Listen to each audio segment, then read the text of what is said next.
અને હવે જામનગરની વાત, જ્યાં ડિજિટલ એરેસ્ટ કરી 13 લાખ પડાવવામાં આવ્યા છે।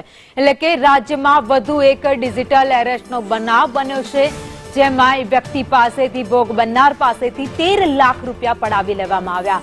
ખાવડીનો યુવક સાયબર ફ્રોડનો શિકાર બન્યો છે। પાર્સલમાં એમડી ડ્રગ્સ આવ્યાનું કહીને 13 લાખ રૂપિયા પડાવ્યા છે।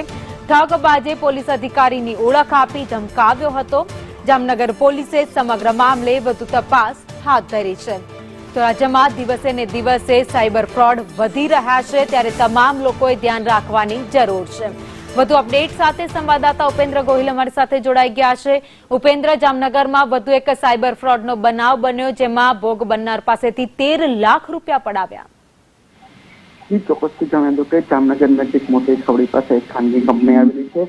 તેમાં નોકરી કરતા મેહુલભાઈના મોબાઈલ પર ટેલિફોન આવ્યો હતો અને કુરિયર સર્વિસના કર્મચારી તરીકે એનો ઓળખ આપી તમારા નામે એક પાર્સલ આવ્યું છે, જે પાર્સલમાં એમડી ડ્રગ્સ નામનો પાવડર છે। આ ઉપરાંત 3 લેપટોપ, 4 કિલો કપડાં, તેમજ 5 ટ્રાવેલિંગ પાસપોર્ટ અને 5 ક્રેડિટ કાર્ડ વગેરેની સામગ્રી દર્શાવી હતી। ત્યારબાદ તેણે વોટ્સઅપ કોલિંગમાં મુંબઈના એક પોલીસ અધિકારી સાથે કોન્ફરન્સમાં વાત કરાવી હતી અને પોતાના ડિજિટલ એરેસ્ટ કરી લીધા હતા।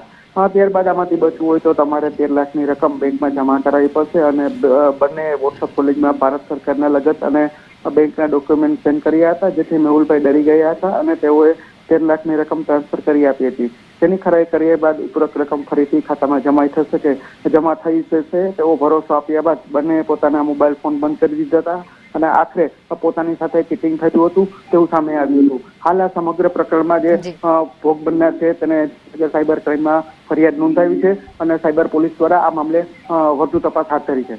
આભાર માહિતી માટે।